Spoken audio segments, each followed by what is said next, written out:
Bobby F, Channel All-Star. Took a trip to Germany. I've been inspired to brew the perfect Helles. I believe at Cartridge you had a medal-winning Helles.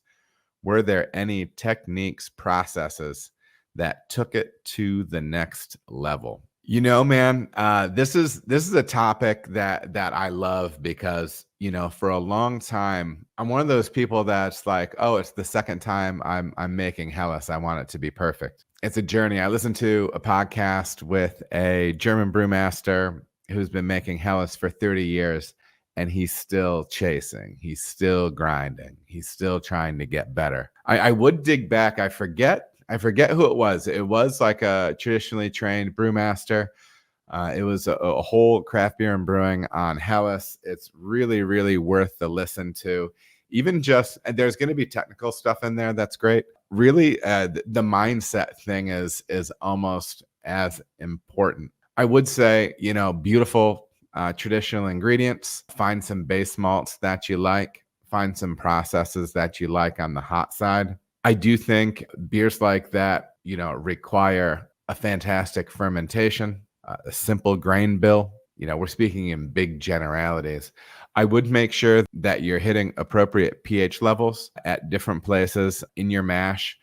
Track that stuff and start adjusting things. And even I would play with adjusting final pH in a beer. You know, so let's say you have a lager finished and it's a Helles finished and it's 4.5. Dose it in individual glasses, you know, all the way down to 3.8 in individual glasses, and then taste them and see what you like, see how it develops. I would lean on some nice, high quality, traditional German ingredients for that, both on the hop side, on the malt side. I would play with different lager yeasts. The problem with this answer is I'm going to tell you to do everything, but kind of just focus on one thing at a time.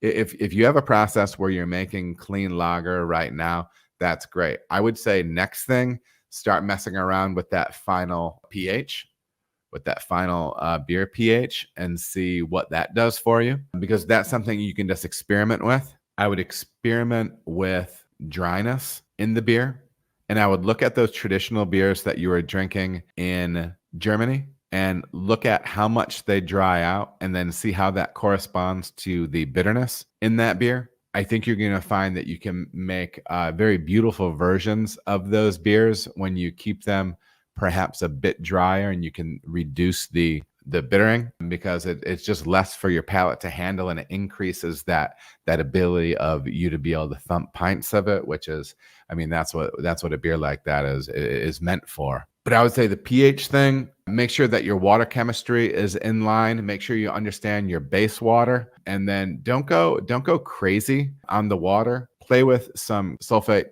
to chloride ratios, potentially pushing your chloride forward. Gentle beer transfers, so you're maintaining good foam. Really start digging in on those lagering practices. The beautiful thing about it, that the frustrating thing can be because you want to make it now. You want to make it great now. You got to shift and just say, this is a discipline. It's a lifelong path. As long as you're brewing, you're on this path of chasing great Helles. Always stay hungry. Keep tweaking, keep changing, taking notes, one thing at a time. I'm excited for you. I want somebody to send me to Germany to have me do content over there. I will tell you this. If I get sent to Germany, I will drink that beer, and I might be a depression case. Pretty hardcore for like a week afterwards, but I would probably do it. September and June says, have you seen the post/tutorial that the guy from Altstadt did? I believe you have to pay for the course, but could be wrong. September, was that in craft beer and brewing behind a paywall? I want to do some of that stuff not behind a paywall.